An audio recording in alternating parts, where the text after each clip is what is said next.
அனைத்து துறைகளிலும் பணிகள் நடந்தேறி வருகின்றன.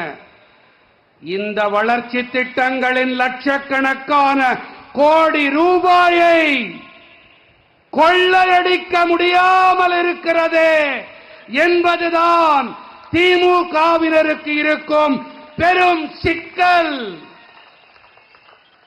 இந்த விஷயத்தில் ஒரு குடும்பம் மொத்தமுமே பயங்கர எரிச்சலில் இருக்கிறது.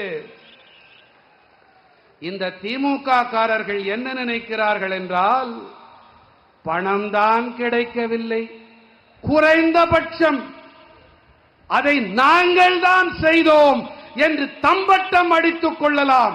என்னமோ ஒட்டுவாங்களே, என்னது என்னது இன்னும் அதை ஒட்டிக்கிறாங்க. ஆனால் ஐயோ பாவம், இதிலும் கூட